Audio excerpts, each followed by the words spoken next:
Il faut croire à l'existence des anges, que Dieu a créés de lumière. Ce sont des êtres fins, non compacts, non denses, qui sont doués de raison et dotés de la faculté de choisir, mais ils ne choisissent que l'obéissance à Allah et son adoration continuelle. Ils sont tous des musulmans pieux, des saints, que Dieu a préservés des péchés.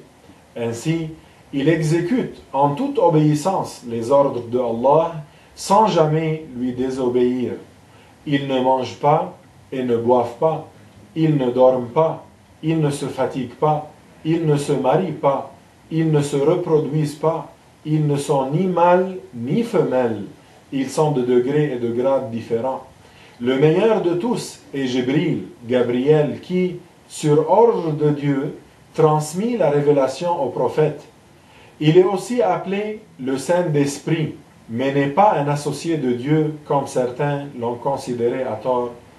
Les anges sont plus nombreux que les autres créatures, et chacun d'eux accomplit une ou plusieurs fonctions. Parmi les anges, il y a Mikaïl.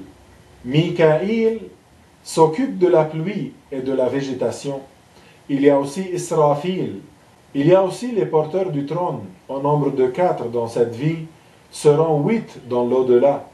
Ayant reçu la permission de les décrire, le prophète, que Dieu l'élève davantage en grade, a dit que la distance qui sépare le lobe de l'oreille de l'épaule équivaut à celle parcourue en 700 ans par un oiseau rapide. Alors ils sont très gigantesques. Il y a aussi les anges qui, par la volonté de Dieu, ont pour fonction de transmettre au prophète Mohammed la salat et le salam des musulmans sur lui. Il y a aussi Azraïl, qui est l'ange de la mort. C'est lui qui emporte les âmes. Il y a aussi Harut et Marut. Ils sont 2 anges qui ont appris une sorte de magie aux gens afin que les gens puissent faire la différence avec le miracle et éviter ainsi de tomber dans la mécréance. Ils ne désobéissent jamais à Dieu et ils prenaient soin de mettre en garde contre toute forme d'égarement en disant « Nous sommes une épreuve pour vous, alors faites pas la mécréance ». Il y a aussi l'ange Ismaïl, qui est le chef des anges du 2e ciel. Il y a aussi l'ange Malik, qui supervise l'enfer. Il y a Munkar et Nakir, qui sont 2 anges qui posent la question dans la tombe. Il y a aussi Raqib et Atid, qui inscrivent le bien et le mal que nous faisons. Il y a aussi un ange qui s'appelle Rata'il, qui apaise le cœur de certains musulmans en le débarrassant de toute angoisse, anxiété et autres mélancolies, etc. Il y a aussi Redouane, qui est le superviseur du paradis. Il existe aussi dans le 7e ciel, exactement à la verticale de la Kaaba, une maison honorée pour les anges.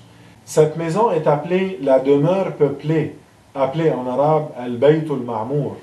Al-Baytul Ma'mour est quotidiennement fréquenté par 70 000 anges qui y prient et repartent pour ne plus jamais y retourner. Il n'y a que Dieu qui connaît le nombre des anges. Les anges sont ailés dans leur véritable aspect.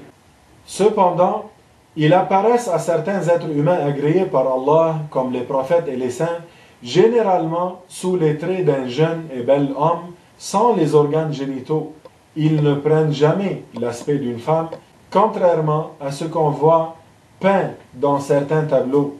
Allah dit dans le Coran ce qui signifie « Ceux qui ne croient pas en l'au-delà désignent les anges par des appellations féminines ».